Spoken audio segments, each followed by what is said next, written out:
Il viendra un jour où il n'y aura plus d'anathème, Apocalypse 22:3, car Satan aura été jeté dans les temps de feu et de soufre, aussi longtemps que le diable sera dans le monde. La malédiction sévira parmi les fils des hommes. L'humanité ne pourra jamais s'y soustraire avant d'avoir été débarrassée de sa présence infernale. Pas une ligne dans le livre de Dieu ne donne crédit à la théorie qui prétend qu'un jour Satan sera sauvé. Que personne ne se laisse duper par cette invention diabolique. Il n'y a aucun espoir quelconque que la malédiction qu'il a méritée finisse ailleurs que dans le lac de feu et de soufre, en compagnie du faux prophète et de la bête, énergisée par lui. S'il se trouve quelqu'un qui croit qu'un jour viendra où Satan sera sauvé, sachez que vous ajoutez foi à un mensonge des esprits séducteurs, mensonge qui émane de l'abîme. Il faut que les chrétiens sachent contrôler, par l'étalon de la parole de Dieu, les 1001 doctrines qui foisonnent dans le monde aujourd'hui. À mesure que vos yeux s'ouvriront et que vous constaterez l'étendue des ravages commis par le diable depuis Éden jusqu'à nos jours, et ce qu'il fait dans le monde actuellement, il montera des profondeurs de votre esprit où Dieu habite, rien de moins, rien d'autre qu'un fervent Amen quant à la malédiction prononcée sur Satan et toutes ses armées ténébreuses dans le jardin d'Éden. Ceux qui connaissent par expérience quelque chose de ce que représentent les attaques des puissances des ténèbres ont en leurs mains une arme puissante dont ils peuvent faire usage contre elle, tout en demeurant à l'abri du sang de Golgotha qu'ils déclarent à l'ennemi. Tu es sous la malédiction de Dieu, car il est écrit, tu seras maudit.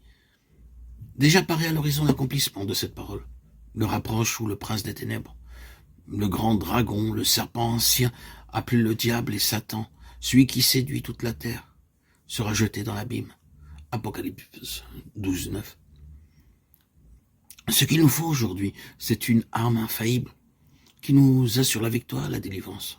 Cette arme, grâce soit rendue à Dieu, est à notre disposition dans l'Évangile. Là, nous trouvons l'assurance que la croix du calvaire nous a franchis de toute malédiction. En saisissant nous-mêmes cette délivrance, nous pouvons ensuite proclamer aux puissances des ténèbres, qui déjà sont sous les pieds de notre Seigneur, glorifié, Éphésiens 1:20-22, 1 Corinthiens 15:27. Au nom de Jésus, je dis Amen à la malédiction que Dieu a prononcée sur vous. Retirez-vous de moi. Serviteurs de Dieu, tenez ferme à votre poste au fort de la bataille, revêtus de toute l'armure de Dieu, fortifiés par la puissance de son esprit, et sachez faire usage de la vérité révélée dans la Bible. Emparez-vous des armes de guerre qui ont été forgées pour que vous remportiez la victoire par leurs moyens. Elles sont à votre disposition dans l'arsenal de la parole de Dieu, afin que, par elles, vous combattiez le bon combat. 1 Timothée 1:18. Que par le moyen des saintes écritures inspirées de Dieu, vous deveniez accomplis et propres à toute bonne œuvre. 2 Timothée 3:16-17. Loué soit le Seigneur pour Golgotha. Christ nous a sauvés. Oui, Christ nous a rachetés de la malédiction de la loi, ayant été fait malédiction pour nous. Galates 3:13.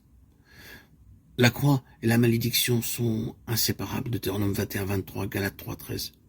Dire notre vieil homme a été crucifié avec lui